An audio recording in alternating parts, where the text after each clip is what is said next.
हाय नमस्कार। आज हम एक विशेष टॉपिक पे चर्चा करने जा रहे हैं जो यूपीएससी आईएएस पीसीएस में लगातार मेंस में और प्रीलिम्स में काफी कॉन्सेप्ट के रूप में पूछा गया। ये है ओजोन डिप्लीशन से संबंधित या ओजोन परत से संबंधित, यानी ओजोन की समस्या है। ये एक पर्यावरण का विषय है और पर्यावरण के टॉपिक्स हमेशा हमारे एग्जाम के लिए बहुत ही ज्यादा महत्वपूर्ण रहे हैं। तो ओजोन परत ये टॉपिक है। अब ओजोन परत में आप लोगों को क्या क्या और किस किस तरह का क्वेश्चंस पूछा जाएगा, जब डिस्कशन में करूंगा तो सारे क्वेश्चंस को भी टैकल करूंगा। ओजोन परत और उससे संबंधित समस्याओं को पूरे विश्व में महत्व दिया जा रहा है और उससे संबंधित कई सारे समझौते भी विश्व भर में हो चुके हैं। ओजोन की समस्या या ओजोन पॉल्यूशन की समस्या या ओजोन डिप्लीशन की समस्या, ओजोन क्षरण की समस्या पूरे विश्व में कहां कहां है, उनके बारे में हम बताएंगे। सबसे पहले कुछ बेसिक कॉन्सेप्ट्स आपको क्लियर कर देते हैं। ओजोन है क्या? तो देखिए, ओजोन क्या है? वायुमंडल में एक निम्न मात्रा में उपस्थित गैस है, बहुत निम्न मात्रा में, जिसका हमारे दैनिक जीवन से बहुत ज्यादा कोई लेना देना नहीं है।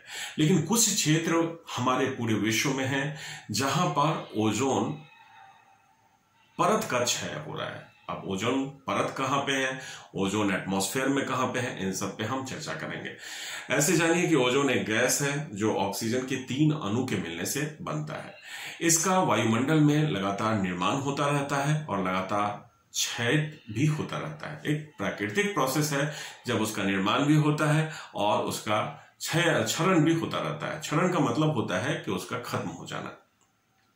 लेकिन ये किन प्रोसेस से होता है? तो प्राकृतिक अवस्था में अगर ये होता है तो इससे मानव को कोई नुकसान नहीं है, क्योंकि जितनी मात्रा में ओजोन का क्षरण होता है प्रकृति फिर से उतनी मात्रा में उसे पैदा कर देती है। लेकिन याद रखिएगा, ओजोन का जब भी निर्माण होता है कि वो सनलाइट की उपस्थिति में ही होता है। अगर सूरज ना हो तो हमारे इंडिया में या ओजोन कहीं भी उपस्थित नहीं होगा। यूं तो कहा जाता है ओजोन हमारे लिए बहुत फायदेमंद है, लेकिन हमारे लिए उतना ही नुकसानदेह है। यानी ओजोन्स को जानने के लिए हमें सबसे पहले जानना होगा कि ओजोन कितने प्रकार की होती है। तो मैं आपको बता दूं, एक ओजोन ऐसा है जो हमारे धरती के बहुत नजदीक बनता है, यानी जहां हम अभी रह रहे हैं यहां भी ओजोन की मात्रा है और ये सूर्य के प्रकाश की उपस्थिति में पैदा हो जाता है। लेकिन सूर्य के प्रकाश की उपस्थिति में किन कारणों से पैदा होता है हम डिस्कस करेंगे। लेकिन अगर वायुमंडल में बहुत निचले स्तर में ओजोन का निर्माण हो रहा है, जहां हम अभी हैं, जहां हम अभी क्लास ले रहे हैं, जहां हम आपसे बातें कर रहे हैं, अगर यहाँ पे ओजोन की भारी मात्रा में निर्माण होना शुरू हो जाए तो ये ओजोन हमारे लिए बहुत ही ज्यादा खतरनाक होता है और ऐसे ओजोन को हम बैड ओजोन कहते हैं। आप ऐसे समझिए कि वायुमंडल का सबसे निचला स्तर जिसमें हम रह रहे हैं ये 12 किलोमीटर औसतन ऊंचा है, जहां पे हमारा मौसम संबंधी गतिविधियां हैं, जैसे बादल का निर्माण होना, बादल का फटना या बिजली का चमकना या फिर बारिश होना या ओले गिरना या फिर सहीम वृष्टि। ये सब घटनाएं बस कुछ ही ऊंचाई तक से संबंध रखता है, जिसे हम क्षोभ मंडल या ट्रोपोस्फेयर कहते हैं। अगर ओजोन गैस इस क्षोभ मंडल में बनता है या फिर ट्रोपोस्फेयर में बनता है तो उसे हम क्षोभ मंडलीय ओजोन कहते हैं। ये बहुत खतरनाक ओजोन होता है और खास करके ये तब बनता है जब हम पृथ्वी पे बहुत ज्यादा पॉल्यूशन शुरू कर देते हैं। किन अवस्थाओं में बनता है मैं आपको बताऊंगा। लेकिन एक ऐसा भी ओजोन है जो हमारे क्षोभ मंडल में नहीं बनता। वायुमंडल में बहुत सारी परतें होती हैं। अगर आप वायुमंडल के स्तरीकरण को देखेंगे तो नीचे से ऊपर कई तरह की परतें हैं। जब आप ज्योग्राफी की क्लास में आएंगे तो उसमें वायुमंडल के स्तरीकरण को हम बताएंगे, जिसको हम कहते हैं एटमॉस्फेरिक स्ट्रक्चर, जिसमें सबसे नीचे क्षोभ मंडल होता है, क्षोभ मंडल से ऊपर समताप मंडल होता है जिसकी ऊंचाई 50 किलोमीटर होती है, और उससे ऊपर फिर मध्य मंडल, फिर उससे ऊपर आयन मंडल या ताप मंडल, उससे ऊपर अगर आप चले जाएं तो बहिर्मंडल होता है, और सबसे ऊपर अंतरिक्ष यानी स्पेस की स्थिति, जहां से पृथ्वी का गुरुत्वाकर्षण समाप्त हो जाए।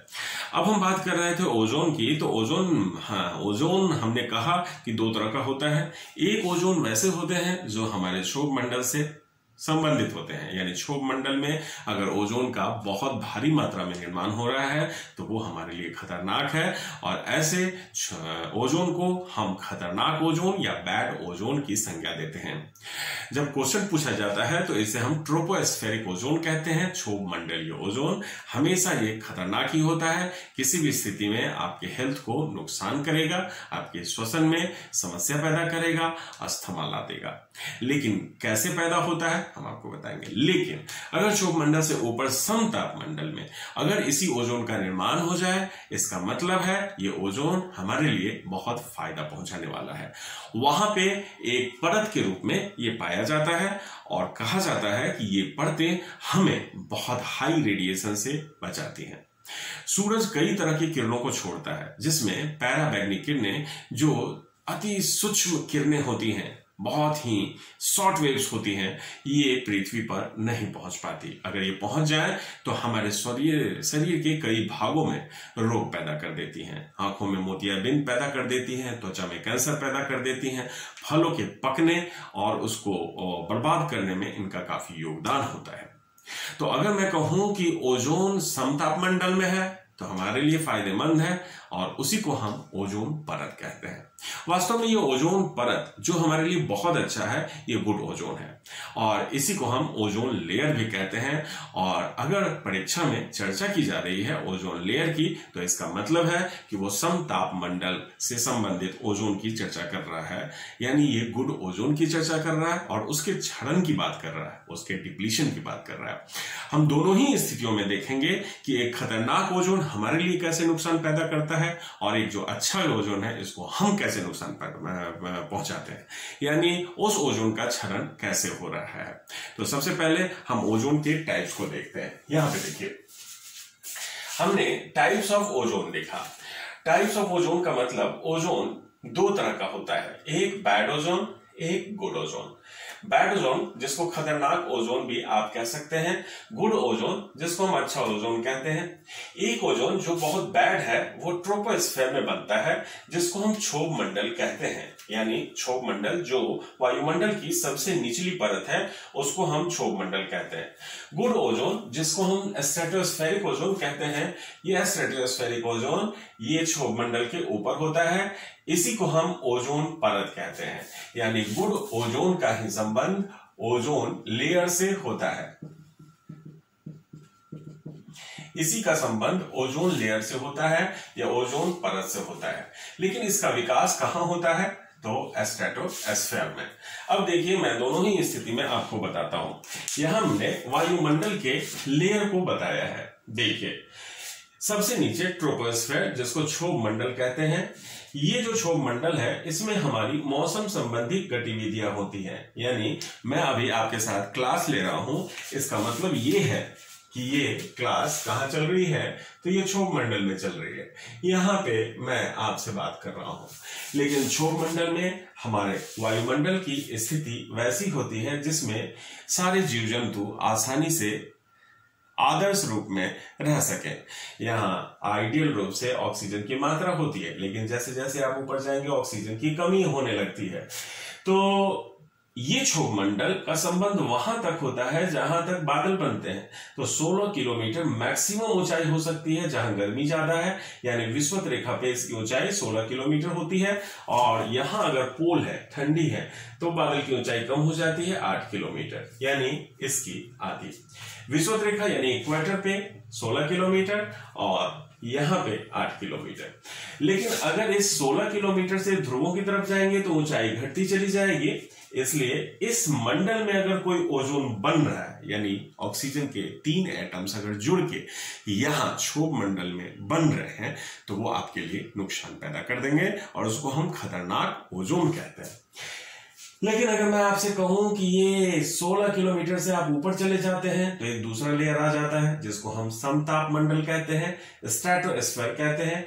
अगर यहां पे ये जो आप देख रहे हैं लाल रंग का शेडिंग जो हमने किया हुआ है, ये ओजोन परत है। तो ये ओजोन परत यहां बना है, यानी समताप मंडल में बना है।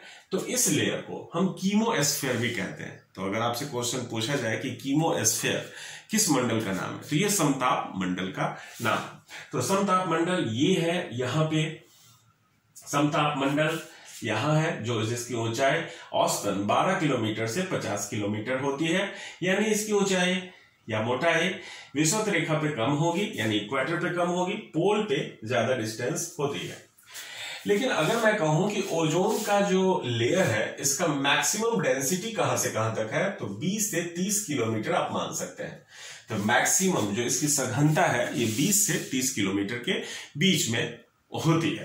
तो 20 से 30 किलोमीटर के बीच में इसकी मोटाई या इसका घनत्व ज्यादा है। अब अगर मैं आपसे कहूं कि ये दोनों ओजोन कैसे बन रहे हैं, तो सबसे पहले आइए बैड ओजोन के बारे में हम चर्चा करें कि बैड ओजोन का निर्माण कैसे हो रहा है। तो बैड ओजोन का निर्माण जरा देखिए किन चीजों से संबंधित है। कहा जाता है कि हमारे पूरे पृथ्वी पे कहा जाता है जब से इंडस्ट्रियलाइजेशन शुरू हुआ तब से लेकर आज तक हम दो तरह के ईंधन का प्रयोग करते हैं। दो तरह के ईंधन का मतलब है, एक तो ऐसे हैं जो कन्वेंशनल है, परंपरागत ईंधन, परंपरागत में आप कोयले को रख सकते हैं या पेट्रोलियम को रख सकते हैं, और एक जो है वैसे ईंधन है जो नॉन कन्वेंशनल है। नॉन कन्वेंशनल में आप जैसे सौर ऊर्जा को रख सकते हैं, विंड एनर्जी को रख सकते हैं, इन सबको। लेकिन अगर मैं कहूं कि जो गैर परंपरागत एनर्जी है, जो हाइड्रोकार्बन्स है, कोयला है, अगर कोई भी इंडस्ट्री बहुत ज्यादा रिलीज करना शुरू कर दे, जैसे कहा जाता है कि बैड ओजोन का निर्माण कब होता है, तो अगर मैं कहूं सपोज कीजिए यहां पे बहुत सारी इंडस्ट्रियां हैं और ये धुआं छोड़ रही हैं। जैसे अगर मैं कहूं कि एक थर्मल पावर प्लांट है, थर्मल पावर प्लांट यानी तापीय ऊर्जा घर। दूसरा रिफाइनरीज, जानते हैं आप रिफाइनरीज यानी जो परिशोधनशालाएं हैं, ये भी बहुत सारी मात्रा में पॉल्यूशन कर रहा है। इसके अलावा कोई ऐसा भी है जो केमिकल प्लांट है, यानी केमिकल प्लांट है या पेट्रोकेमिकल से रिलेटेड कुछ ऐसा तैयार करता है, वो भी गैस छोड़ता है। इसके अलावा मोटर व्हीकल्स ये भी धुआं छोड़ते हैं। ये हाइड्रोकार्बन्स जितने भी एटमॉस्फेयर में गैस छोड़ते हैं, यानी चाहे आप कोयला जलाएं, चाहे आप डीजल जलाएं, चाहे आप पेट्रोल जलाएं, चाहे आप किरासन जलाएं, चाहे आप लकड़ी वुड्स भी जलाते हैं, तो एटमॉस्फेयर में एक विशेष प्रकार का ऑक्साइड्स पैदा होता है जो नाइट्रोजन के साथ मिलके नाइट्रस ऑक्साइड या नाइट्रोजन ऑक्साइड बनाता है। नाइट्रोजन ऑक्साइड्स या तो ये NO2 में बदल जाएगा, जिसको हम NOx कह सकते हैं। X का मतलब है ऑक्साइड्स ऑफ नाइट्रोजन। जब ये नाइट्रोजन के ऑक्साइड्स भारी मात्रा में आपके वायुमंडल में बनने लगते हैं, जो निचले वायुमंडल है, तो वो ऑक्सीजन के अणुओं से मिलने लगते हैं। ऑक्सीजन के अणु दो होते हैं और इनके साथ ये जुड़ने लगते हैं। ऑक्सीजन, एलिमेंट्री ऑक्सीजन जो वायुमंडल में 21% की मात्रा में है, उससे जुड़कर ये ऑक्साइड्स बन जाते हैं O3, यानी ओजोन में कन्वर्ट होने लगते हैं।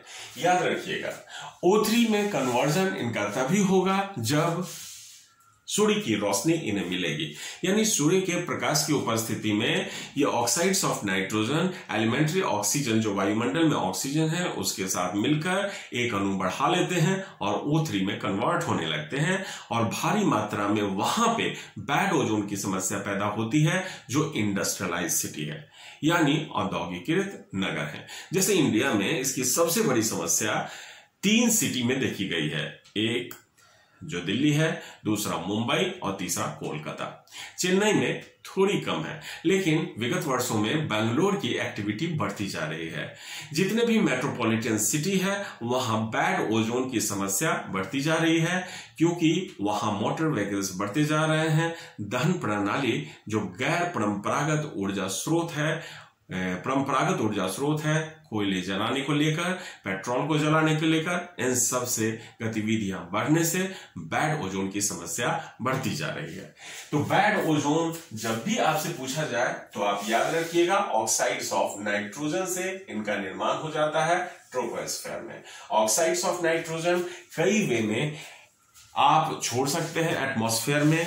ये एक प्रोसेस है जिसमें फर्टिलाइजर भी काम करता है।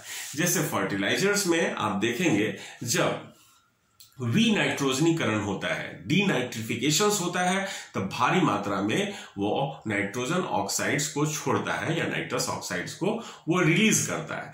तो इस तरह से वायुमंडल में ऑक्साइड्स ऑफ नाइट्रोजन बढ़ते हैं। फर्टिलाइजर इंडस्ट्री या फिर आप देखेंगे रिफाइनरीज या मोटर व्हीकल्स या फिर कहीं गांव में लकड़ी से खाना भी बनाया जाता है, उससे भी ऑक्साइड्स ऑफ नाइट्रोजन लगातार बढ़ता चला जाता है। तो ये कॉन्सेंट्रेशन हमारे इंडस्ट्रियल सिटी के ऊपर भारी मात्रा में होता है, जिसको हम ट्रोपोस्फेरिक ओजोन कहते हैं, यानी बैड ओजोन कहते हैं। अब बैड ओजोन से क्या क्या खतरा है ये तो आप जानते ही हैं। बैड ओजोन एक ऐसा ओजोन है जो आपके लंग्स के सिस्टम को खराब कर देगा। अभी पिछले 1-1.5 सालों से कोरोना बहुत ही ज्यादा आपको डिस्टर्ब कर रहा है, लेकिन कोरोना एक निमोनिया है, याद रखिएगा। आपके फेफड़े में वो घुसकर पूरे फेफड़े के लेयर को बर्बाद कर देता है। यहां ओजोन भी कुछ इसी तरह का काम करता है। अगर ओजोन आपके शरीर में इसका कॉन्सेंट्रेशन बढ़ता चला गया, यानी आपके सांस में वायुमंडल या सांस के थ्रू आपके लंग्स में पहुंच गया, तो ये लंग्स की स्थिति को इतना खराब कर सकता है कि आप अस्थमा के शिकार भी हो सकते हैं, रिस्पिरेटरी प्रॉब्लम शुरू हो सकता है, आपको वोमिटिंग करा सकता है, नोशिया प्रॉब्लम हो सकता है, या फिर आपको आई इरिटेशन, सिर दर्द, इन सब की समस्या हो सकती है।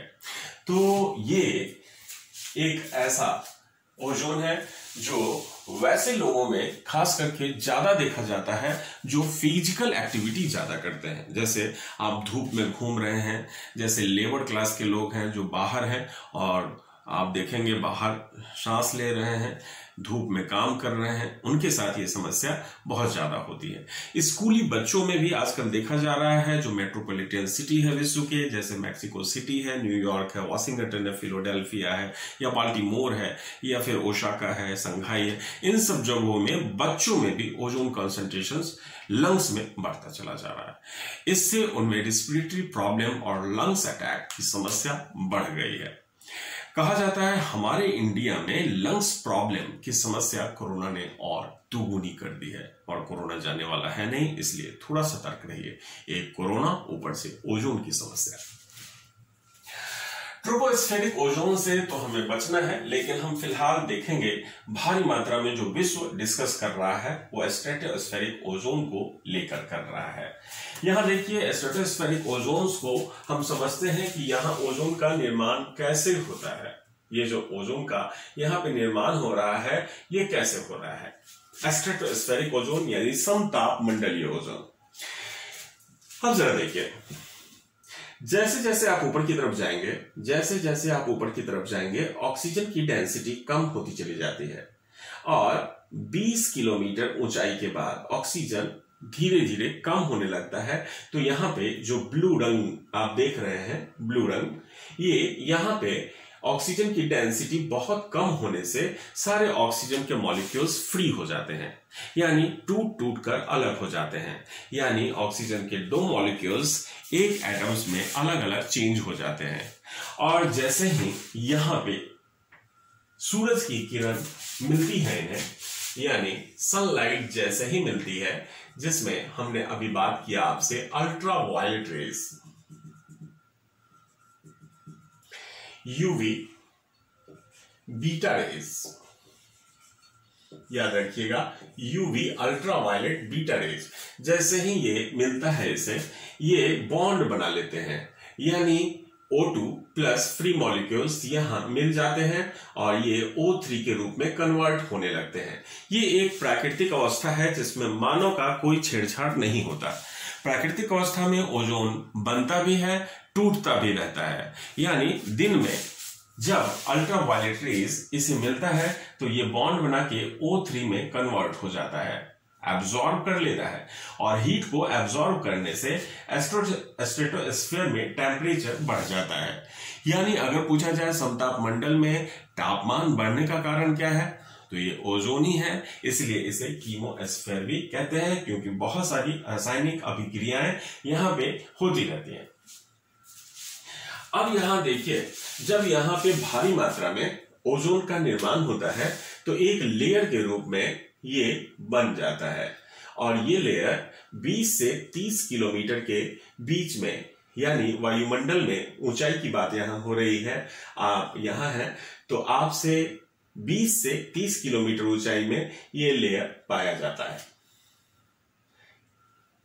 और ये हमें कौन सी किरणों से बचाता है? तो अल्ट्रा वायलेट रेज, जिसमें खास करके अल्ट्रा वायलेट बीटा रेज से हमें बचाता है। अगर ये ओजोन लेयर न हो तो हमें बहुत बड़ी समस्या हो सकती है, क्योंकि अल्ट्रा वायलेट रेज ये सीधे नीचे आएगा और हमारी त्वचा को बर्बाद कर देगा। जरा समझिए, पूरे पृथ्वी में अल्ट्रा वायलेट रेज से सबसे ज्यादा नुकसान किसको है? क्या हमें है जो इंडिया में रहते हैं, या उसे है जो कांगो में रहता है? कांगो में गर्मी बहुत ज्यादा है, ब्राजील में गर्मी बहुत ज्यादा है, इंडोनेशिया में गर्मी बहुत ज्यादा है, इवन पाकिस्तान, बांग्लादेश, ये सब गर्म क्षेत्र के देश हैं। और आप जानते हैं ट्रॉपिकल रीजन में जितने भी कंट्री हैं ये या तो अंडर डेवलप्ड है या डेवलपिंग है, कोई भी डेवलप्ड कंट्री नहीं है, यानी विकसित देश तो है ही नहीं। दूसरा एक और चीज है, अल्ट्रावायलेट रेज से हमें क्या नुकसान? हमें तो गर्मी में काम करने का आदत पड़ चुका है, हमें तो गर्मी झेलने की आदत पड़ चुकी है। एक भारतीय किसान दिन भर खेत में काम करता है, उसे क्या पता अल्ट्रावायलेट रेज क्या होता है। उसके बॉडी का इम्यून कैपेसिटी, सस्टेनेबिलिटी बहुत बढ़ चुका है। भारतीय लोगों में अल्ट्रावायलेट रेज से उन्हीं लोगों को नुकसान है जो लगातार एसी में बैठकर काम कर रहे हैं, आईटी टेक्नोलॉजी को ज्वाइन किए हुए हैं, घर में एसी है और 24 घंटे वो अपने पूरे वायुमंडल को ही बदल चुके हैं। अगर ट्रॉपिकल रीजन में हमें गर्मी झेलने की आदत है तो ओजोन से बहुत ज्यादा नुकसान हमें नहीं होने वाला, क्योंकि हमें और हमारी शक्ति अंदर से बहुत ही सुदृढ़ बनाई हुई है, ये प्रकृति का देन है। लेकिन जैसे जैसे आप ठंडे प्रदेशों में जाएंगे वहां शरीर की क्षमता कम होने लगती है, लोग ठंडी को झेलने की कैपेसिटी बढ़ती है, गर्मी को झेलने की कैपेसिटी नहीं बढ़ती। इसलिए सूर्य से आने वाली जो तीक्ष्ण किरणें हैं उनको सबसे ज्यादा प्रभावित करती है। इसलिए मैं आपको बताता हूं कि यहां पे 60 डिग्री नॉर्थ के ऊपर और 60 डिग्री साउथ के नीचे कि जो भी देश हैं या आर्कटिक रीजन में या अंटार्कटिक रीजन में, उन सबको बहुत ही नुकसान है। यानी इवन टेम्परेट कंट्री यानी शीतोष्ण कटिबंध में अवस्थित कंट्री, उनको बहुत ही नुकसान है। जैसे यूएसए है, कनाडा है, बेल्जियम है, जर्मनी है, फ्रांस है, ब्रिटेन है, पूरा यूके ही मान लीजिए, Scandinavian country, Norway, Sweden, Iceland, Finland, रूस, उत्तरी रूस, या फिर जितने भी कंट्री जो ठंडे देश में है, जैसे न्यूजीलैंड है, ऑस्ट्रेलिया का आधा नीचे वाला पार्ट्स है, चिली है, अर्जेंटीना है, या फिर ठंडे प्रदेश वाली कंट्री, उनको कुछ ज्यादा ही नुकसान है। आप जानते हैं कि पृथ्वी पे मैक्सिमम पॉपुलेशन कहां होता है? उत्तरी गोलार्ध में है या दक्षिणी गोलार्ध में है? तो उत्तरी गोलार्ध में हमारा पॉपुलेशन ज्यादा है, दक्षिणी गोलार्ध में कॉन्टिनेंट यानी महाद्वीप कम है। इसलिए उत्तरी गोलार्ध में ज्यादा लोग पॉल्यूशन करते हैं दक्षिणी गोलार्ध की तुलना में, और इसमें भी पॉल्यूशन करने वाले मैक्सिमम वैसे देश हैं जो विकसित हो चुके हैं, जैसे यूएसए, जैसे कनाडा, जैसे ब्रिटेन, जैसे फ्रांस, बेल्जियम, जापान। इवन कहा जाता है कि जो वैसे देश हैं जिनमें टेक्नोलॉजी का बहुत ही ज्यादा हस्तांतरण हुआ, डेवलपमेंट हुआ, रिसर्च हुआ। तो अब हम जानने की कोशिश करेंगे इन लोगों को प्रॉब्लम है तो कहां है।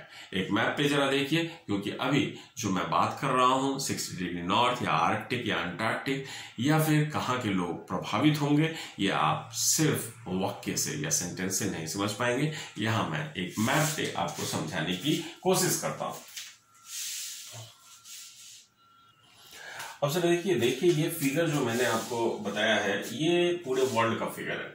यहाँ पे आप जानते हैं ये विषुवत रेखा है, लेकिन आप ये विषुवत रेखा जो 0 डिग्री है, जैसे जैसे आप ऊपर की तरफ जाएंगे टेम्परेचर डाउन होता चला जाता है। यानी 60 डिग्री नॉर्थ के ऊपर टेम्परेचर बहुत ज्यादा गिर जाता है। और यहाँ पे बहुत सारी कंट्री हैं, जैसे ये स्कैंडिनेवियन कंट्री आप जानते हैं, यहाँ पे आप जानते हैं कि ये नॉर्वे है, यहां पे ये स्वीडन है, इसी तरह से ये फिनलैंड है, इधर आपका रूस का क्षेत्र है, यहाँ पे बेल्जियम, फ्रांस, जर्मनी, ये कनाडा का क्षेत्र है, ये आइसलैंड है, ये ग्रीनलैंड का क्षेत्र है, यहाँ पे ये ग्रीनलैंड है, ये यूएसए है।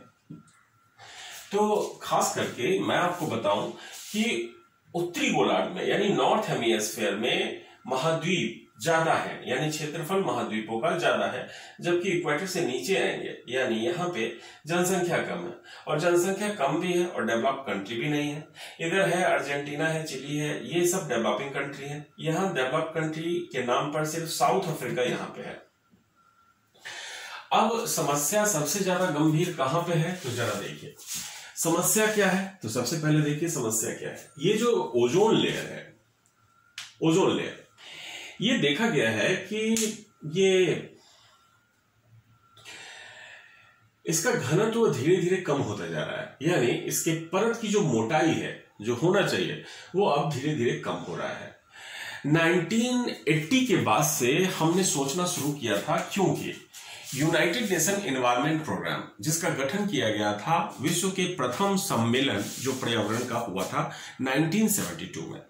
तो 1972 में जब यूनाइटेड नेशन एनवायरनमेंट प्रोग्राम सामने आया, तो यूनाइटेड नेशन एनवायरनमेंट प्रोग्राम ने एक वर्किंग कमेटी की गठन की और उन्होंने कहा कि जरा पता लगाइए कि ओजोन क्षरण किन कारणों से हो रहा है। तो ओजोन क्षरण पे एक वर्किंग ग्रुप कमेटी बैठी और उसने उस पर रिसर्च करना शुरू किया। अल्टीमेटली 1985 में हमने एक सैटेलाइट भी छोड़ा था, निम्बस 7। निम्बस 7 ने बहुत सारा चीज पता करके हमें सूचना इसकी दी। उसमें मुख्य भूमिका था फारमैन। जो फारमैन एक नाम के ब्रिटिश थे, जिन्होंने अंटार्कटिका के ऊपर ओजोन होल का पता करा था। यानी सबसे पहले व्यक्ति के रूप में फारमैन का चर्चा आप कर सकते हैं जब भी आप क्वेश्चन राइटिंग करें। तो फारमैन एक ब्रिटिश थे, उन्होंने जाके देखा तो ओजोन की मोटाई वहां कम हो रही है और धीरे धीरे वहां पे खाली स्थान का निर्माण होता जा रहा है, यानी एक वैक्यूम बन रहा है जहां पे आसमान और ट्रोपोस्फीयर यानी हमारे बीच कोई ओजोन लेयर नहीं है। तो दक्षिण में अंटार्कटिका में उन्होंने देखा कि ओजोन की परत की मोटाई कम हो रही है। अब क्यों हो रही है, तो जरा देखिए। तो जब 1985 में ऐसा हुआ तो हमने विश्व स्तर पे काम करना शुरू कर दिया कि ओजोन क्यों खत्म हो रहा है, उसका नुकसान क्यों हो रहा है। सबसे पहले जरा देखिए, यहां पे जो इस बेल्ट में कंट्री है, जो मकर रेखा, कर्क रेखा 30.5 डिग्री से 60 डिग्री के बीच में, ये मैक्सिमम यहाँ डेवलप्ड कंट्री है। ये पॉल्यूशन बहुत ज्यादा छोड़ते हैं। यहाँ पे ये जो स्पेस आप देख रहे हैं, यहाँ पे ये पॉल्यूशंस बहुत ज्यादा छोड़ते हैं। यानी यहाँ पे भारी मात्रा में मोटर व्हीकल्स हैं, भारी मात्रा में रिफाइनरीज हैं, भारी मात्रा में जेट एयरवेज चलते हैं। इन सब से ओजोन परत को नुकसान होता है और सबसे ज्यादा नुकसान होता है ओडीएस गैसेस। ओडीएस गैस जिसको कहते हैं हम ओजोन डिप्लीटिंग गैस या ODS gas, ozone depleting substances. तो ओडीएस सब्सटेंसेस का मतलब था कि आप उन गैसों की पहचान कीजिए जो ओजोन को नुकसान पहुंचा रहा है। तो सबसे पहले बात आई सीएफसी गैस की, यानी सीएफसी गैस जो क्लोरोफ्लोरोकार्बन है। क्लोरोफ्लोरोकार्बन के बारे में आपने सुना होगा। ये हम धड़ल्ले से इसका यूज कर रहे हैं जब से हमने रेफ्रिजरेटर बनाया है, एसी बनाया है, या हम अपने कमरे को ठंडा रखने की बात जब से कर रहे हैं तब से हम इसका इस्तेमाल कर रहे हैं। तो क्लोरोफ्लोरोकार्बन कहा जाता है ओजोन क्षरण के लिए नुकसानदेह है।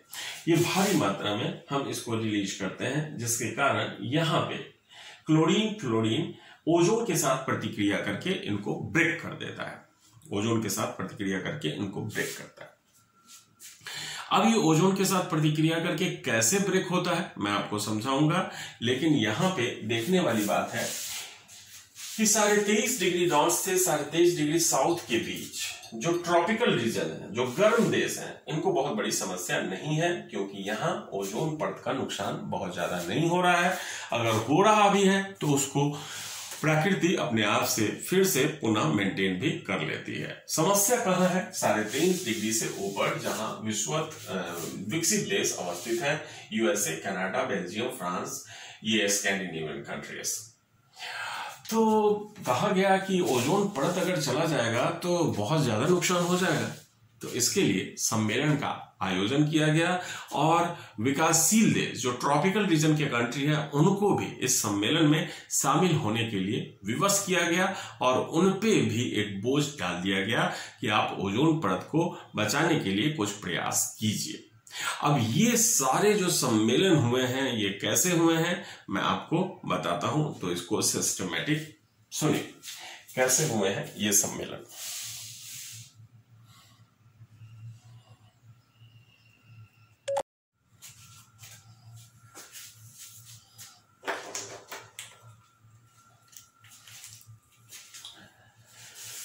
अब देखिए, ओजोन के बारे में थोड़ी बहुत चर्चा आप अभी तक सुने, लेकिन अब हम ओजोन को बचाने के लिए विश्व के प्रयास पे आएंगे। लेकिन उससे पहले हम आपको बता दें कि ओजोन परत का अगर क्षरण हो रहा है, ओजोन लेयर अगर समाप्त हो रहा है, तो ये किन किन कारणों से हो रहा है। तो यहाँ आइए मैं आपको बताता हूँ कि ओजोन अगर नुकसान पहुंचा रहा है हमें, तो वो बैड ओजोन है, उसका ओजोन परत से कोई लेना देना नहीं है। हमें ओजोन परत जो समतापमंडल या स्ट्रेटोस्फीयर में बना है उससे लेना देना है, क्योंकि उससे हमें फायदा मिलता है, उसे नुकसान नहीं होना चाहिए। और मानव की गतिविधियां इसे आए दिन उसका नुकसान करती जा रही है, उसको शहीद करती जा रही है, उसका डिप्लीशन करता जा रहा है। तो ओजोन क्षरण के कारण क्या क्या है? तो सबसे पहला कारण है समतापमंडलीय बादल। समतापमंडलीय बादल क्या है ये मैं आपको थोड़ी देर बाद डिस्कस करूंगा। एक समतापमंडलीय बादल के द्वारा इसका क्षरण होता है। दूसरा शीतोष्ण चक्रवात के द्वारा, जिसको हम टेम्परेट साइक्लोन कहते हैं, उसके द्वारा भी इसका क्षरण होता है। तीसरा कारण है ज्वालामुखन प्रक्रिया। ज्वालामुखन प्रक्रिया के द्वारा भी इसका होता है। और सबसे ज्यादा जो इसे नुकसान पहुंचा रहा है, अत्यधिक प्रदूषण, जिसमें भारी मात्रा में क्लोरोफ्लोरोकार्बन ये रिलीज किया जाता है, जिसको क्लोरीन और फ्लोरीन के नाम से हम विस्तृत रूप में देखेंगे। तो दो ही प्रमुख गैस है। अब सबसे पहले हम बात करते हैं समतापमंडलीय बादल क्या है। तो यहां देखिए, समतापमंडलीय बादल क्या होता है और इससे ओजोन को नुकसान कैसे पहुंचता है। Stratospheric cloud. स्ट्रेटोस्फेरिक क्लाउड ये क्या होता है? देखिए, थोड़ी देर पहले हमने आपसे डिस्कस किया था कि ये क्षोभ मंडल है और इससे ऊपर समताप मंडल है, यानी ये समताप मंडल को स्ट्रेटोस्फीयर कहते हैं और इसको कहते हैं ट्रोपोस्फीयर। लेकिन आप जानते हैं कि मैक्सिमम बादल इसी मंडल में बनते हैं। मैक्सिमम बादल का निर्माण इसी मंडल में होता है।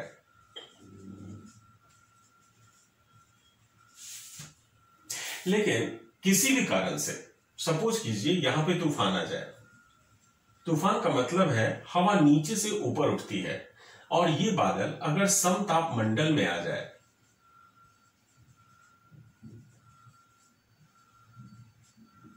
तो इसका नाम हम दे देते हैं स्ट्रेटोस्फेरिक क्लाउड।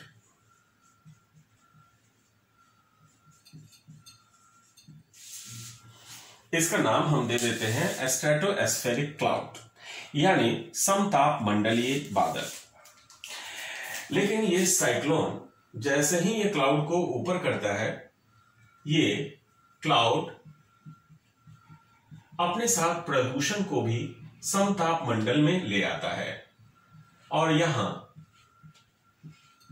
O3 लेयर यानी ओजोन लेयर जो आप ये ओजोन लेयर देख रहे हैं, इससे जाकर मिल जाता है। और आप जानते हैं यहां अगर O3 है और यहां क्लोरीन फ्लोरीन है, यानी क्लोरीन और फ्लोरीन जिसमें फ्रियोन एक मुख्य गैस होता है, फ्रियोन, जैसे ही ये इससे मिलते हैं ये फिर से दो भागों में बंट जाते हैं, यानी O2 प्लस O, यानी ओजोन ब्रेक हो जाता है और ये समताप मंडल से यहां पे ब्रेक होना शुरू हो जाता है। लेकिन आप जानते हैं कि जब भी कोई प्रतिक्रिया होती है, रिएक्शन होता है, तो किसकी उपस्थिति में होता है? तो ये सूर्य के प्रकाश के उपस्थिति में होता है। तो समताप मंडलीय बादल से ओजोन डिप्लीशन होता है। अगर ओजोन का क्षरण होता है, ओजोन का खात्मा होता है, तो कब होगा? आप जानते हैं सूरज की गर्मी कभी यहां पड़ती है ज्यादा, तो कभी यहां पड़ती है ज्यादा, तो कभी यहां पड़ती है ज्यादा, क्योंकि पृथ्वी अपने एक्सिस पे झुका हुआ है 23.5 डिग्री। इसलिए 21 जून को सूरज की किरणें लंबवत यहां आ जाती हैं कर्क रेखा पे, और 22 दिसंबर को लंबवत आ जाती है यहां पे मकर रेखा पे, जबकि 21 मार्च और 23 सितंबर को ये विषुवत रेखा पे होती है। तो सूरज की अत्यधिक गर्मी यहां पड़ती है 21 जून, यहां 21 मार्च और 23 सितंबर, और यहां 22 दिसंबर। अब जरा देखिए, समताप मंडलीय बादल से उत्तरी गोलार्ध में किस महीने सबसे ज्यादा ओजोन डिप्लीशन शुरू होता है? तो जैसे ही 21 मार्च होता है, ऊपर गर्मी बढ़ने लगती है, और मार्च अप्रैल यहां ओजोन डिप्लीशन के लिए सबसे बड़ा महीना माना जाता है। तो अगर उत्तरी गोलार्ध में पूछा जाए सबसे ज्यादा कौन सा महीना है जिसमें ओजोन क्षरण होता है, तो मार्च अप्रैल, क्योंकि मार्च के बाद सूरज ऊपर जाने लगता है। मार्च में यहां, अप्रैल में यहां, मई में यहां, जून में यहां, फिर नीचे आने जाएगा। यानी एक ऑप्टिमम टेम्परेचर है, जिससे जैसे ही टेम्परेचर बढ़ना उत्तरी गोलार्ध में शुरू होगा, मार्च में और अप्रैल में अत्यधिक क्षरण कर देगा। उसी तरह से अगर दक्षिणी गोलार्ध की बात करें, तो दक्षिणी गोलार्ध में कहा जाता है जो ट्रॉपिकल एरिया है, यहां इस रीजन में या अंटार्कटिका में किस महीने सबसे ज्यादा ओजोन डिप्लीशन होगा? तो 23 सितंबर के बाद, यानी सितंबर और अक्टूबर, इस महीने सबसे ज्यादा दक्षिणी गोलार्ध में या अंटार्कटिका में सबसे ज्यादा ओजोन डिप्लीशन होता है। तो ये ओजोन डिप्लीशन किसके कारण हो रहा है? तो ये हो रहा है समताप मंडलीय बादल के द्वारा। समताप मंडलीय बादल के द्वारा, जो साइक्लोन के द्वारा ऊपर चला गया, यानी जो एक ऐसा बादल है जो समताप मंडल में ही विचरण कर रहा है, यानी ये साइक्लोनिक प्रोसेस है। इसमें समताप मंडलीय बादल को समताप मंडल में भेजने का काम शीतोष्ण चक्रवात करता है, जो टेम्परेट रीजन में करता है। दूसरा, एक वर्टिकल डायरेक्शन में समताप मंडलीय बादल ऊपर जाके ओजोन से मिलता है। दूसरा, एक और मैं आपको बता दूं कि जब ये बादल समताप मंडल में पहुंच जाता है, तो ये एक तो ऊपर की तरफ मूव करता है और एक ध्रुवों की तरफ भी इसका मूवमेंट होता है। यानी ये समताप मंडलीय बादल या स्ट्रेटोस्फेरिक क्लाउड विंड के सहायता से ये पोलर रीजन में इकट्ठा होता रहता है, यानी पोल्स। अब आप पोल को देखेंगे तो कुछ इस तरह से दिखेगा। जैसे आप देखेंगे तो पोलर रीजन में 66.5 डिग्री नॉर्थ और 66.5 डिग्री साउथ। अगर ये 66.5 डिग्री नॉर्थ है और ये 66.5 डिग्री साउथ है, तो यहां पे इधर से हवा आती है, जो खास करके पछुआ हवा है, पोलर विंड से टकराकर यहां पर समताप मंडलीय बादल को जमा करने लगती है। यानी ध्रुवीय पवन और पछुआ पवन दोनों जहां मिलते हैं वहां समतापमंडलीय बादल भी जमा होते हैं, क्योंकि पोलर रीजन में आप जानते हैं वायुमंडल का जो क्षितिज है वो नीचे आ जाता है और ये यहां जमा होने लगती है और इसको हम कहते हैं पोलर वॉर्टेक्स। पोलर वॉर्टेक्स इसको हम नाम देते हैं। तो ये आर्कटिक रीजन में इस तरह से यहाँ पे समतापमंडलीय बादल बनना शुरू हो जाता है, जो एक पॉल्यूटेड बादल है जिसमें दुनिया भर की पॉल्यूशंस मौजूद है। इसमें नाइट्रस ऑक्साइड्स भी है, मिथाइल ब्रोमाइड्स भी है, इसमें ओडियस गैसेस भी हैं जिसमें भी chlorine gas, Freon gas, bromide gas या CFC गैस, ये सारी भरी हुई हैं। ये इस रीजन में जैसे ही मार्च का महीना आता है टेम्परेचर बढ़ने लगता है, तो मार्च अप्रैल में यहां यानी नॉर्थ में आर्कटिक सर्कल यानी आर्कटिक वृत्त में मार्च में और अप्रैल में यहां पे मार्च और अप्रैल में यहां पर क्षरण होना शुरू हो जाता है, जो ध्रुवीय प्रदेश है। यानी आर्कटिक सर्कल की बात यहां हो रही है जो मार्च और अप्रैल में ज्यादा होता है। उसी तरह से 66.5 डिग्री साउथ में अगर आप आएंगे तो अंटार्कटिक सर्कल के आसपास समतापमंडलीय बादल यहां पे इकट्ठा होना शुरू हो जाता है,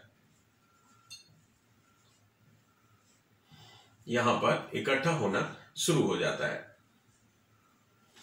और यहां अंटार्कटिक सर्कल के आसपास यहां पे क्षरण शुरू कर देता है। यानी ये भी एक पोलर वॉर्टेक्स ही है जो अंटार्कटिक में है, यानी अंटार्कटिक सर्कल, एक आर्कटिक सर्कल जो 66.5 डिग्री ऊपर यहां होता है और एक अंटार्कटिक सर्कल जो 66.5 डिग्री यहां होता है। तो इस रीजन में भारी मात्रा में यहां पे ओजोन होल की समस्या पैदा होती है और इस रीजन में भी भारी मात्रा में ओजोन होल की समस्या पैदा होती है। तो सबसे पहले हमने आपको बताया कि समतापमंडलीय बादल के द्वारा ये क्रियाएं होती हैं जो मदर ऑफ पर्ल क्लाउड भी कहलाती है। यानी समतापमंडलीय बादल को हम मुक्ताभ बादल या मदर ऑफ पर्ल क्लाउड्स भी कहते हैं। अब हम आते हैं शीतोष्ण चक्रवात द्वारा ओजोन क्षरण कैसे होता है उसको देखिए। शीतोष्ण चक्रवात के द्वारा कैसे होता है ओजोन क्षरण। अब हम आते हैं शीतोष्ण चक्रवात। ये जो शीतोष्ण चक्रवात है इसको हम कहते हैं टेम्परेट साइक्लोन। शीतोष्ण चक्रवात देखिए एक ऐसा चक्रवात जो टेम्परेट रीजन में आता है, यानी इस रीजन में, यानी 23.5 से ऊपर 60 डिग्री नॉर्थ के बीच में यहाँ पे इस एरिया में अगर चक्रवात आता है तो हम उसको शीतोष्ण चक्रवात कहते हैं। ये नॉर्थ में ज्यादा आता है, साउथ में कम आता है क्योंकि महाद्वीप का अभाव है। यहाँ पे चक्रवात के बनने के लिए कहा जाता है, किसी भी चक्रवात के बनने के लिए दो विपरीत स्वभाव की वायु का होना बहुत जरूरी माना जाता है। जैसे एक गर्म हवा हो तो दूसरी ठंडी हवा हो, एक अगर आर्द्र हवा हो तो दूसरी शुष्क हवा हो। तो आप जानते हैं कि अगर समुद्र के ऊपर से कोई हवा आ रही है तो वो आर्द्र होगी, अगर कॉन्टिनेंट या महाद्वीप के ऊपर कोई हवा है तो वो शुष्क होगी। दो विपरीत स्वभाव की हवा जब भी मिलती है तो दोनों मिक्स नहीं हो पाते और दोनों ऊपर उठ जाती है, और ऊपर उठती है तो सीधे ऊपर नहीं उठेगी। अगर पृथ्वी अपने एक्सिस पे घूमता नहीं होता तो ये बिल्कुल सीधी ऊपर उठ जाती। अब हम तो घूम रहे हैं, अगर पृथ्वी की धरती घूम रही है तो अगर यहां धरती के ऊपर कोई हवा जाएगी तो वो सीधी नहीं जाएगी, वो भी घूमने लगेगी। इसको कहते हैं कोरियोलिस फोर्स। यानी साइक्लोन तभी पैदा होता है जब पृथ्वी घूमता है। पृथ्वी अगर नहीं घूमे तो चक्रवात नहीं बनेगा और कोरियोलिस फोर्स नहीं पैदा होता है, इसलिए उसका जो एस्पाइरलिंग होता है due to rotation of earth. अब यहां हम देखते हैं कि यहां से एक ठंडी हवा आती है। आप जानते हैं कि ये हवा जो उत्तर से आ रही है, उत्तरी ध्रुव से आ रही है, उस हवा को हम कहते हैं ध्रुवीय पवन। ये ध्रुव से आने वाली हवा है, ये ध्रुवीय पवन है। और नीचे से जो हवा जा रही है ऊपर, ये इसको हम कहते हैं पछुआ पवन। ये पछुआ पवन और ध्रुवीय पवन या पोलर विंड या वेस्टर्लीज जहां मिलती है इस रीजन में, यहां पे बन जाता है एक ऐसा जगह जहां दो विपरीत स्वभाव की हवा मिलती है। ध्रुवों से आने वाली हवा ये ठंडी होती है और ये हवा अपेक्षाकृत गर्म होती है। दोनों जब यहां मिलती है इस क्षेत्र में, तो इस क्षेत्र को हम फ्रंट कहते हैं।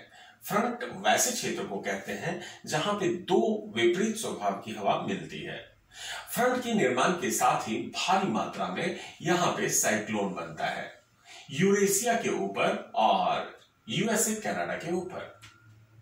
तो यहां पे जो चक्रवात बना ये टेम्परेट है, तो नॉर्थ अमेरिका में इसका इफेक्ट, इसका प्रभाव थोड़ा कम माना जा सकता है, लेकिन यूरेशिया में शीतोष्ण चक्रवात काफी बड़ी मात्रा में क्षति भी पहुंचाती है और बारिश बर्फबारी भी करती है। जब ये चक्रवात ऊपर जाती है तो ये पूरे विकसित देशों का पॉल्यूशन ऊपर लेके चली जाती है। अब जरा सोचिए, जैसे ही ये ऊपर जाएगी तो ये हवा, सपोज कीजिए ये साइक्लोन है और ये धीरे धीरे ऊपर जा रहा है, और आप जानते हैं कि जैसे जैसे हवा ऊपर जाती है ये ठंडी होती चली जाएगी और इसका टेम्परेचर गिरते चला जाएगा।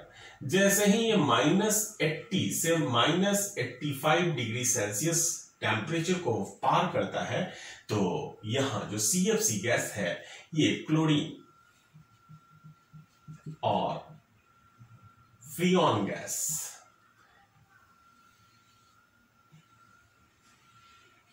ये वहां पहुंच जाता है जहां सबसे ज्यादा ऊंचाई वाला क्षेत्र है, और ये ट्रोपोस्फीयर की अंतिम सीमा होती है जिसको हम ट्रोपोपॉज कहते हैं। ट्रोपोपॉज का मतलब क्षोभ सीमा, जहां क्षोभ मंडल समाप्त हो रहा है वहां पहुंच जाता है, या समताप मंडल में पहुंच जाता है, और समताप मंडल ये बादल के रूप में जाना जाता है। यहां पे ये ओजोन है और ये क्लोरीन ओजोन से मिल जाता है, फ्रियॉन ओजोन से मिल जाता है और इसे ब्रेक कर देता है। याद रखिएगा, सर्दी में ये ब्रेक ज्यादा नहीं कर पाएगा, जब सूरज नीचे है तब यहां ज्यादा नुकसान नहीं कर पाएगा। तो आप जानते हैं कि जब भी ये क्लोरीन या फ्रियॉन ओजोन से मिलेगा तो सूर्य के प्रकाश की उपस्थिति में बहुत ही ज्यादा एक्टिव हो जाता है, और एक्टिव होकर ओजोन के मॉलिक्यूल्स को फिर से तोड़ देता है, यानी ये दो भागों में बढ़ गया। यानी एक एलिमेंट्री जो वायुमंडल की ऑक्सीजन है, और एक जो फ्री मॉलिक्यूल्स हैं ऑक्सीजन के, वो अलग अलग कर देता है, और यहां से शुरू हो जाता है ओजोन डिप्लीशन। तो मैं आपको बता चुका हूं कि शीतोष्ण चक्रवात से भी अगर इस एरिया में ओजोन डिप्लीशन हो रहा है, इसका मतलब है ये मार्च और अप्रैल के महीने में सबसे ज्यादा होगा। दूसरी तरफ जब आप नीचे देखेंगे टेम्परेट साइक्लोन को, तो यहां मैंने आपको कहा कि शीतोष्ण चक्रवात बहुत ज्यादा एक्टिव नहीं रहता है, लेकिन 1985 में फार्मैन महोदय ने अंटार्कटिका के ऊपर सबसे पहले बहुत बड़े ओजोन होल की खोज की थी। हमारे अथक प्रयास से कई स्रोत से ये पता चला कि अंटार्कटिका में दिन प्रतिदिन होल बढ़ता चला जा रहा है। तो अंटार्कटिका में होल का सीधा सा मतलब है कि विंड शिफ्ट हो रहा है पोलर एरिया की तरफ, और समताप मंडलीय बादल वहां पहुंच के ओजोन के साथ रिएक्ट करके मार्च अप्रैल के महीने में ज्यादा आर्कटिक सर्कल में और अंटार्कटिक सर्कल में दिसंबर यानी सितंबर के बाद दिसंबर तक ओजोन डिप्लीशन का काम करते हैं। यानी शीतोष्ण चक्रवात से यहां नुकसान तो होता ही है। ये दूसरा स्रोत था। अब आते हैं हम ज्वालामुखन प्रक्रिया। ज्वालामुखन प्रक्रिया के द्वारा कहां कहां ये प्रोसेस हो रहा है, तो वॉल्केनिक एरप्शंस का सीधा संबंध है प्लेट टेक्टोनिक एक्टिविटी से। प्लेट टेक्टोनिक हमने आपको बताया था क्लास में, या फिर मैं वीडियो डालूंगा प्लेट टेक्टोनिक का, उसमें आप जानेंगे कि पृथ्वी जैसे जैसे ठंडी हुई, ऊपरी इसका जो परत है जिसको हम कहते हैं क्रस्ट, ये कई टुकड़ों में बट गया, उसी को हम प्लेट कहते हैं। एक बहुत बड़ा टुकड़ा है जो टूट के अलग हुआ है और उसे हम कहते हैं अंटार्कटिक प्लेट। ये अंटार्कटिक प्लेट जहां तक अंटार्कटिका है चारों तरफ से ये क्रैक्स है, और यहां से भारी मात्रा में ज्वालामुखन की क्रियाएं होती रहती हैं। आप देखेंगे कि अंटार्कटिका में माउंट एरेबस एक ज्वालामुखी है, और जहां जहां ये वॉल्केनिक एक्टिविटी होती है भारी मात्रा में नाइट्रस ऑक्साइड्स निकलता है। ऑक्साइड्स ऑफ नाइट्रोजन जब ऊपर की तरफ जाएगा या फिर भारी मात्रा में इससे जो छोड़ा गया पॉल्यूशंस है जब ऊपर की तरफ जाता है तो ओजोन को बहुत ज्यादा नुकसान पहुंचाता है। कई अर्थों में ओजोन वहां भारी मात्रा में बैड ओजोन के रूप में धरती पे बनता है, वो भी हमारे लिए नुकसान है। और जब ये बहुत ऊपर चला जाएगा तो ब्रेक कर देता है, क्योंकि भारी मात्रा में फ्रियोन गैसें निकलती हैं वॉल्केनिक एरप्शंस के दौरान। फ्रियोन गैसें निकलती हैं, कुछ रेडियो एक्टिव एलिमेंट्स भी निकलते हैं जैसे रेडॉन गैसेस। कुछ गैसेस हैं जो हैलोजेनिक गैसेस हैं जो एटमॉस्फेयर के बहुत ऊंचाई में पहुंचने के बाद वायुमंडल समताप मंडल के ओजोन लेयर को नुकसान पहुंचाते हैं। यहां आप देखें आइसलैंड या फिर ग्रीनलैंड। आइसलैंड में वॉल्केनिक एक्टिविटी बहुत ज्यादा होती है, इसलिए इस रीजन में भी बहुत सारे ज्वालामुखी हैं। जैसे अलास्का में कटमई क्षेत्र है, वैली ऑफ 10,000 सेस्मॉक्स है, इधर माउंट रेनियर है, माउंट शास्ता है। बहुत सारे टेम्परेट रीजन में वॉल्केनिक एरप्शन होते हैं, वो भी हमारे ओजोन डिप्लीशंस का कारण बनते हैं। तो वॉल्केनिक एक्टिविटी अब है अत्यधिक प्रदूषण द्वारा। तो आए दिन आप जानते हैं कि अत्यधिक प्रदूषण कौन कर रहा है या सीएफसी की 90% मात्रा कौन छोड़ रहा है।